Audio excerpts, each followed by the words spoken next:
এই সত্যি ঘটনাটি যবে থেকে আমি জেনেছি আমার ভেতরে অজানা এক শান্তি লেগেই আছে।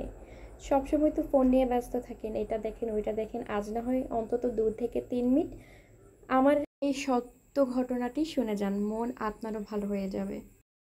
আয়েশা রাদিয়াল্লাহু তাআলা রাসূল সাল্লাল্লাহু আলাইহি ওয়াসাল্লাম ছোটোখাটো ঠুকনো কারণেই যেন হঠাৎ তার অভিমান করে বসেছে। তার মনটা খুবই স্বচ্ছ, কাছের মতন, অল্প একটুতে আছড়েই গভীর যেন তার মনে দাগ পড়ে যায়। অভিমানী সকাল থেকে না খাওয়া, রাসূল সাল্লাল্লাহু আলাইহি ওয়াসাল্লামও সকাল থেকে বাসায় নেই।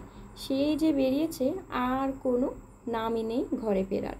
একা একা অভিমান আর কতক্ষণ আগলে রাখা যায়। একজন যে তার মুখ থেকে একটু সুরেলা ডাক শোনার জন্য বসে আছে, সেদিকে কি তার কোনো খেয়াল আছে?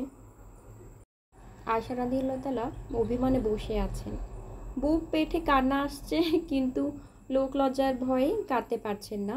রাসূল সাল্লাল্লাহু আলাইহি সাল্লাম অন্য স্ত্রীরা যদি জানতে পারে এই সামান্য কারণে আয়েশা কেঁদে বুক ভাসাচ্ছে, কি হাসাহাসিটা নাই করবেন। তাহলে একা একা এখন কি করবেন অভিমানী আয়েশা? এই যাতনা তার যে আর সহ হচ্ছে না। কখন আসবেন, কখন এসে নরম সুরে প্রিয়তমার নাম ধরে রাখবেন। একটু পরেই ঘরের দরজায় টোকা পড়ল। মুহূর্তে আয়েশা রাদিয়াল্লাহু তাআলার মুখে দেখা দিল আনন্দের চেতনা।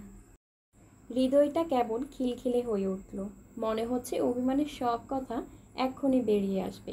কিন্তু তিনি হচ্ছেন কঠিন পাত্রী। সালাম দিয়ে ঘরে প্রবেশ করলেন রাসূল সাল্লাল্লাহু আলাইহি সাল্লাম। আয়েশা রাদিয়াল্লাহু তাআলা সালামের জবাব নিলেন, তবে মোটেও ফিরে তাকালেন না। রাসূল সাল্লাল্লাহু আলাইহি সাল্লামের হাতে খেজুরের পাত্র। কিছুক্ষণ আগে এক সাহাবী তার বাগানের সবচেয়ে ভালো কিছু খেজুর সমীপে হাদিয়া দিয়ে গেছেন। তিনি জানেন এই খেজুরগুলো আয়েশার খুব পছন্দ, তাই দেরি না করে চলে এসেছেন ঘরে। আয়েশা রাদিয়াল্লাহু তাআলা অভিমান করে যে বসে আছেন সেটাও রাসূল সাল্লাল্লাহু আলাইহি সাল্লাম জানতেন, এবং তিনি ভালো করেই জানতেন অভিমানী আয়েশার রাগ কিভাবে ভাঙাতে হয়। রাসূল সাল্লাল্লাহু আলাইহি সাল্লাম ডাক দিলেন, হুররাম পাখি, এই যে দেখো তোমার সবচেয়ে প্রিয় খেজুর, আল্লাহর নাম নিয়ে খেজুরগুলো খেয়ে নাও।